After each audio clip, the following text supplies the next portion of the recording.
Hello everyone, welcome back to my mini vlog. সবাই কেমন আছো? আশা করছি সবাই অনেক ভালো আছো। আবারও একটি মিনি ভ্লগ নিয়ে চলে এলাম।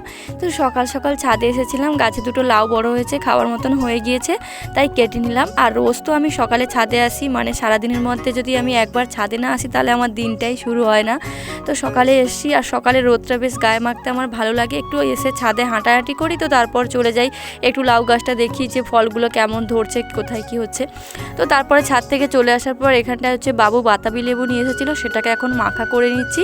আর মাখা করে এখন ফ্রিজে রেখে দেবো, কারণ টক জিনিস তো একা একা খেতে একদমই ভালো লাগে না। দুপুরবেলা যখন বাবু দোকান থেকে আসবে সবাই মিলে খাবো। তো মাখা করে ফ্রিজে ঢুকিয়ে দিয়ে এখন দুপুরে রান্নাটা সেরে নিচ্ছি। তো দুপুরে এখানটায় চিকেন করেছিলাম, তো সেটাই এখন গ্যাসে রান্না করে নিচ্ছিলাম। আজকের তেমন কিছু রান্না হবে না, শুধু চিকেনের ঝোল আর ওল ভাতে দিয়েছি। তো এখানটায় আমার রান্নাবান্না কমপ্লিট। তারপরে ভাবলাম যে একটু আর কি নিজের যত্ন করি। তো আজকের মুখে একটা প্যাক বানিয়েছিলাম, দিয়ে সেটা লাগাচ্ছিলাম। আর তোমাদের সাথে এটা আলাদা করে ভিডিও শেয়ার করে দিয়েছি, তোমরা দেখে নেবে, এই ভিডিও টাইটেলের উপরে থাকবে।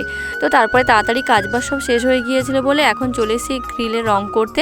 তো এখানটা হচ্ছে আমি প্রাইমারের সাথে আর একটু তারপিন তেল আর কি মিশিয়ে নিচ্ছি পাতলা করে, যাতে তাড়াতাড়ি এটা শুকনো হয়ে যায়, লাগাতেও আমার সুবিধা হয়। তো এই পুজোর আগে হচ্ছে ওই জন্য বাড়িতে গ্রিলগুলো সব রং করা হচ্ছে। মামনি তো হচ্ছে সামনে গেটের গ্রিলটা রং করে ফেলেছে, মানে রং হয়নি এখনও, প্রাইমার লাগানো হয়েছে, তারপর রং করা হবে। তো আজকের ভাবলাম যে আমার জানালাটা এখানটায় হচ্ছে করে নিই। এখানে হচ্ছে আমার কালার করা দেখে কেউ হেসো না, আমি একটা আর কি দাঁত মাজার নরম পুরানো একটা ব্রাশ দিয়ে আর এখানটায় কালার করে নিচ্ছি। কারণ তুলি আছে, কিন্তু তুলি দিয়ে আর কি রং করা যাচ্ছিল না, এটা প্রচণ্ড সরু মতন তো গ্রিলের জায়গাগুলো, তাই ব্রাশ দিয়ে বেশ ভালোই হচ্ছিলো। তাই এটা মামনির বুদ্ধি দিয়ে সেটা দিয়ে আমি করেছি। তো বাইরের পিঠটা রং করে নেওয়ার পর ভিতরের পিঠে গিয়ে যে সরু সরু যে ডিজাইন করা আছে সেগুলো হচ্ছে আমি একটা কাপড়ের মধ্যে রং চুবিয়ে লাগিয়েছি, বেশ তাড়াতাড়ি হয়ে গিয়েছে। আর তুলি দিয়ে প্রচণ্ড দেরি হচ্ছিল, তাই এটা দিয়ে বেশ আমার সুবিধা হচ্ছিল। আর আমি হয়তো ভিডিওটা স্পিড বাড়িয়ে দিয়েছি বলে তোমরা হয়তো খুব তাড়াতাড়ি দেখে নিচ্ছ এই 2 মিনিটের ভিডিওর ভিতরে, আর দেখতে পাচ্ছ। কিন্তু এটা আমার পুরোটা রং করে উঠতে সময় লেগেছিল প্রায় 1.5 থেকে 2 ঘন্টা মতন। আর আজকের এই বাইরের দিকে জানালাটা আগে করে নিচ্ছি। এখানে আমার রং করা কমপ্লিট। তো ভিডিওটা এখানেই শেষ করছি, দেখা হচ্ছে নেক্সট ভিডিওতে।